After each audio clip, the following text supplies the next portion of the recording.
प्यारे बच्चों, आज के इस वीडियो सेशन में क्लास 10th का हिंदी श्रम विभाजन और जाति प्रथा चैप्टर 1 के ऑब्जेक्टिव्स कुछ महत्वपूर्ण क्वेश्चंस को देखेंगे। चलिए शुरू करते हैं। क्वेश्चन नंबर 1 पे, श्रम विभाजन और जाति प्रथा के लेखक कौन हैं? तो श्रम विभाजन जाति प्रथा के लेखक बाबा साहब भीमराव अंबेडकर हैं। इनसे कुछ महत्वपूर्ण बातें, इनका जन्म 14 अप्रैल 1891 ईस्वी के महू मध्य प्रदेश के एक दलित परिवार में, ये तीनों क्वेश्चन इंपॉर्टेंट बन जाते हैं। इनका जन्म और मृत्यु भी है ना। इनकी मृत्यु 1956 ईस्वी दिसंबर महीने में दिल्ली में हुई थी। तो जन्म, मृत्यु और कहाँ जन्म लिए थे? तो महू मध्य प्रदेश में। कैसे परिवार में? तो दलित परिवार में। ये सारा क्वेश्चन इनसे इम्पोर्टेंट बन जाता है, तो इसे एक बार ज़रूर देख लेना है। उम्मीद है कि आप सभी को याद भी हो गए होंगे। नेक्स्ट क्वेश्चन पे चलते हैं। क्वेश्चन नंबर 2, डॉक्टर अंबेडकर के पिता का क्या नाम था? तो रामजी सकपाल। अगर यही माता का नाम पूछे तो भीमाबाई। उनकी माता का नाम, डॉक्टर भीमराव अंबेडकर के माता का नाम भीमाबाई था और पिता का नाम रामजी सकपाल। क्वेश्चन नंबर 3, आधुनिक सभ्य समाज कार्यकुशलता के लिए किसे आवश्यक मानता है? तो श्रम विभाजन। किसे आवश्यक मानता है? श्रम विभाजन को। नेक्स्ट क्वेश्चन, क्वेश्चन नंबर 4, जाति प्रथा भारत में बेरोजगारी का एक प्रत्यक्ष और प्रमुख कारण है। तो आपका ग आंसर हो जाएगा। क और क दोनों, प्रत्यक्ष और प्रमुख। 5 नंबर क्वेश्चन, मूक नायक क्या है? तो मूक नायक एक पत्रिका है। तो ऑप्शन नंबर ख आपका सही आंसर हो जाएगा। Question number 6, doctor Bhimrao Ambedkar की मृत्यु कब और कहाँ हुई थी? तो 1956 ईस्वी में दिल्ली, महीना पूछ दे तो दिसंबर महीने में। Question number 7, doctor Bhimrao Ambedkar का जन्म कब हुआ था? 14 अप्रैल 1891 ईस्वी में। ऑप्शन नंबर ग आपका सही है।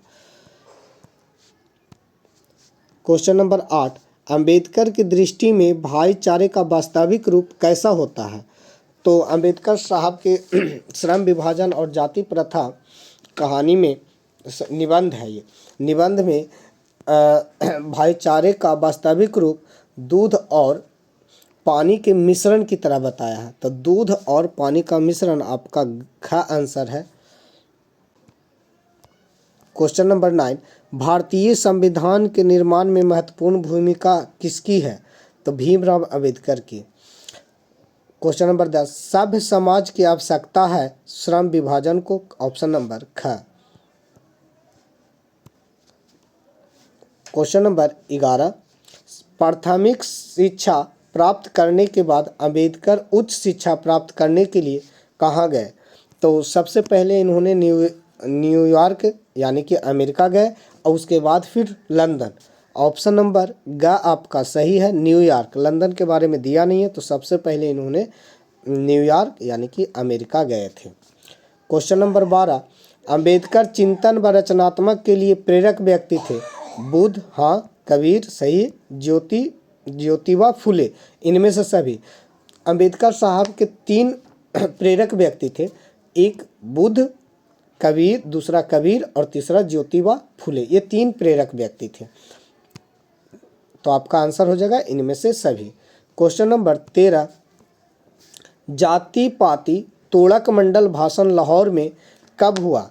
तो जाति पाति तोड़क मंडल 1936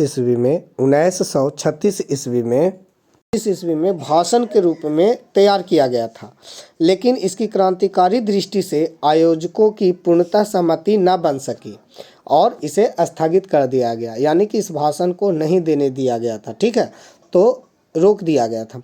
तो इसका आंसर कब है? तो 1936 1936 ईस्वी में, और इसका हिंदी रूपांतरण ललई सिंह यादव ने किया था। ये भी इम्पोर्टेंट बनता है कि इसका हिंदी रूपांतरण किसने किया था, तो ललई सिंह यादव ने किया था। नेक्स्ट क्वेश्चन है क्वेश्चन नंबर 14, श्रम विभाजन और जाति प्रथा क्या है, तो श्रम विभाजन और जाति प्रथा निबंध है, ऑप्शन नंबर ग। नेक्स्ट क्वेश्चन, निम्नलिखित रचनाओं में से कौन सी रचना डॉक्टर अंबेडकर की है, तो इनकी प्रमुख रचनाएं देखते हैं। द कॉस्ट इन इंडिया ये भी है, द अनचेबल्स ये भी है, हु आर दे ये भी है, हु आर रुद्राक्ष ये भी है। इनमें से सभी, इसका आंसर इनमें से सभी होगा। ये सभी रचनाएं उनकी है। और भी प्रमुख रचनाएं हैं, their mechanism, genesis and development, the untouchables, who are they, who are Rudraksh, Buddhism and communism, Buddha and his Dhamma, thoughts on linguistic states. और नेक्स्ट है the rise and fall of the Hindu women, and next है annihilation of cast, जो कि भाषण नहीं देने दिया गया था। ठीक है, तो ये सभी इनकी रचनाएं हैं, और इसे आप 1 से 2 बार पढ़ करके रखें, ताकि कोई भी रचना दे 1 से 2 रचना भी अगर आपको याद है ऑप्शन में दिख जाए और इनमें से सभी दिख जाए, तो आपको इनमें से सभी ऑप्शन सही कर देना है। ठीक है, नेक्स्ट क्वेश्चन है क्वेश्चन नंबर 16, आधुनिक सब समाज श्रम विभाजन की आवश्यकता क्यों मानता है, तो कार्यकुशलता के लिए। क्यों। क्वेश्चन नंबर 17, श्रम विभाजन और जाति प्रथा पाठ बाबा साहब के किस भाषण का संपादित अंश है, तो annihilation of caste, option number कौन सा है, ग। इसको हिंदी रूपांतरण किसने किया था, तो ललई सिंह यादव ने किया था। चलिए नेक्स्ट क्वेश्चन है, अंबेडकर के भाषण एनिहिलेशन ऑफ कास्ट को किसने हिंदी में रूपांतरण किया था, तो ललई सिंह यादव। ये देखिए अभी जस्ट बताया, ये आ भी गया, ये क्वेश्चन इंपॉर्टेंट बन जाता है, तो ललई सिंह यादव ने। क्वेश्चन नंबर 18 का आंसर हो गया क। नेक्स्ट क्वेश्चन है क्वेश्चन नंबर 19, अंबेडकर का जन्म किस परिवार में हुआ था, तो इनका दलित परिवार में होता, महू मध्य प्रदेश के दलित परिवार में। कब हुआ था, तो 14 अप्रैल 1891 ईस्वी में। तो आपका ऑप्शन नंबर ग सही हो जाता है। नेक्स्ट क्वेश्चन है 20 नंबर क्वेश्चन, लेखक को इस युग में कहाँ पर विडंबना दिखाई दिया, तो उनको कहाँ पे दिखाई दिया, नारीवाद में नहीं, जातिवाद में दिखाया था। ऑप्शन नंबर का आपका सही है, निर्विवाद में नहीं, परिवारवाद में नहीं, जातिवाद में दिखाई दिया था, है ना। फिर नेक्स्ट क्वेश्चन है आपका 21 नंबर, डॉक्टर अंबेडकर के माता का नाम क्या था, तो भीमाबाई। ऑप्शन नंबर घ आपका बिल्कुल सही है। डॉक्टर अंबेडकर ने पीएचडी की उपाधि कब धारण की थी, पीएचडी की उपाधि 1916 ईस्वी में धारण की थी। ऑप्शन नंबर ग।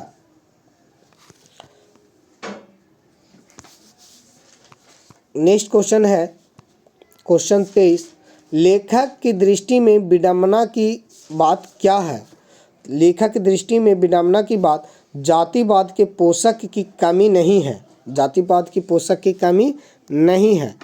यहाँ उन्होंने देखा कि यहाँ जातिवाद के बहुत सारे विरोधी दल, उच्च नीच मानने वाले लोग हैं, खास करके भारत में, है ना। तो उन्होंने यही इसी का सबसे बड़ा विडंबना की बात कही कि जातिवाद के पोषकों की कमी नहीं है। नेक्स्ट क्वेश्चन क्वेश्चन नंबर 24, लेखक की दृष्टि में आदर्श समाज कैसा होना चाहिए, लेखक की दृष्टि में आदर्श समाज स्वतंत्रता और समता और भ्रातृत्व के भाव का होना चाहिए, यानी कि स्वतंत्र हो और समता, यानी कि सभी जनताओं को, सभी को समान अधिकार हो, और भ्रातृत्व का भाव रखने वाला होना चाहिए। तो ऑप्शन नंबर का आपका बिल्कुल सही है। क्वेश्चन नंबर 25, लेखक बेरोजगारी का प्रमुख और प्रत्यक्ष कारण किसे मानता है, तो जाति प्रथा को, क्योंकि ये श्रम विभाजन और जाति प्रथा का पे ज़्यादा जो जाति प्रथा पे दिया गया था, तो जाति प्रथा को मानता है, क्योंकि जाति जन्मजात होती है और श्रम जो है अपने कार्यों की कुशलता के आधार पर किया जाता है, लेकिन लोग दोनों में मतभेद मानते हैं, जाति जन्मजात होती है। ठीक है, तो उन्होंने बेरोजगारी का एक प्रमुख प्रत्यक्ष कारण माना जाति प्रथा को। नेक्स्ट है the cost in India there mechanism किसकी रचना है, तो भीमराव अंबेडकर की, ऑप्शन नंबर का। क्वेश्चन नंबर 27, आर्थिक पहलू से जाति प्रथा है, भी भाषण तैयार किए थे, जाति प्रथा और श्रम विभाजन। तो उन्होंने कहा कि जाति प्रथा एक मूल रूप से हानिकारक है ना, जो कि लोगों के हित के लिए नहीं है। तो ये क्या है, हानिकारक है। तो आपका ऑप्शन नंबर ख हो जाएगा। लाभदायक तो है नहीं, अनुकूल भी है नहीं, इनमें से सभी भी कहना उचित नहीं है। नेक्स्ट क्वेश्चन है 28 नंबर, डॉक्टर भीमराव अंबेडकर का जन्म कहाँ हुआ?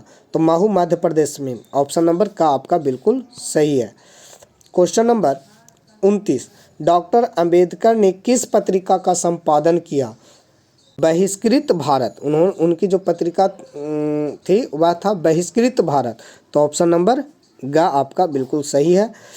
भारतीय संविधान का निर्माता के रूप में हम किन्हें जानते हैं? तो भारतीय संविधान के निर्माता के रूप में हम भीमराव अंबेडकर को जानते हैं।